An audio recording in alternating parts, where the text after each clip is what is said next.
dhaqaale badan ayaa ku baxaya munaasabad lagu taageerayo heshiiska Itoobiya iyo Somaliland oo lagu qaban doono magaalada Hargeysa ee caasimadda maamulka Somaliland. wafdi heerkiisu uu sareeyo Ethiopian ah ayaa ku soo wajahan magaalada Hargeysa ee caasimadda maamulkaasi. waxaan idin soo gudbin doonaa xog rasmi ah iyo ila xog ogaal ah oo inoo xaqiijiyo xogtan caawaan idin la wadaagayo oo ay tahay in fariintan meel fog aad gaarsiisaan kana dhiidhisaan xadgudubka madax banaanida qarannimadeena dalkeena ay Ethiopia ku soo qaaday kolkan.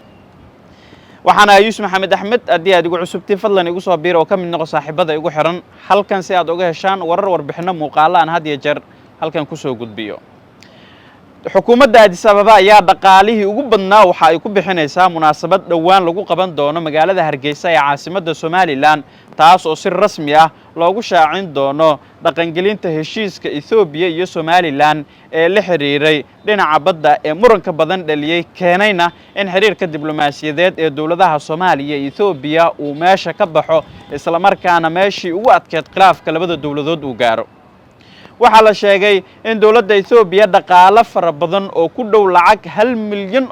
inay ku qarash gareynayso munaasabadda bandhiga heshiiskan isla markaana lagu taageerayo heshiiska Ethiopia iyo Somaliland. wafdi heerkiisu sareeyo oo dawladda Ethiopia ka socda ayaa toddobaadyada soo aadan ku soo wajahan magaalada Hargeysa ee caasimadda maamulkaasi waxaana si weyn loo adkeeyay amniga magaalada Hargeysa ee caasimadda Somaliland iyadoo hotel si gaar ah loogu talagalay wafdigaas inay degaanna halkaas la sii geeyay ciidamo sirdoon ah oo Ethiopia ka socotay oo kol hore dawladda Ethiopia ay geysay magaalada Hargeysa. dhaqdhaqaaqyadan waa kuwa warbaahinta laga qariyay guud ahaan waxaase xogtan inoo soo dusiyay ila muhiim ah oo ku sugan magaalada Hargeysa ee caasimadda Somaliland oo iga codsaday in aan baahiyo xogtan.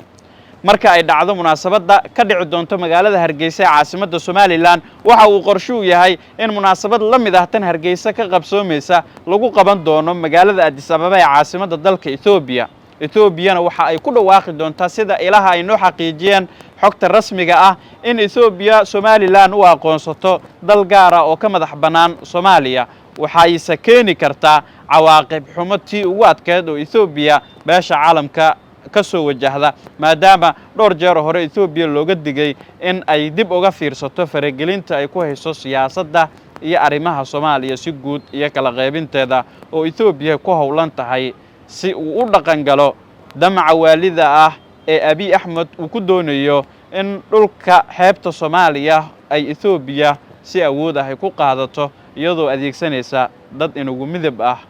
oo Somaliland qayb ka tahay oo diidan midnimada iyo wadajirka ummadda Soomaaliyeed. madaxweynaha maamulka Somaliland Muuse Biixi Cabdi ayaa la filayaa in munaasabadda Hargeysa ka dhici doonto uu ku soo bandhigo xogo sir ah oo ay wadaageen isaga iyo Abiy Ahmed iyo cidda kala shaqeysay heshiiskan. wixii warar ay ku soo kordhay isha ku haya page-kayga ayaad kala socon doontaan. nabadgelyo.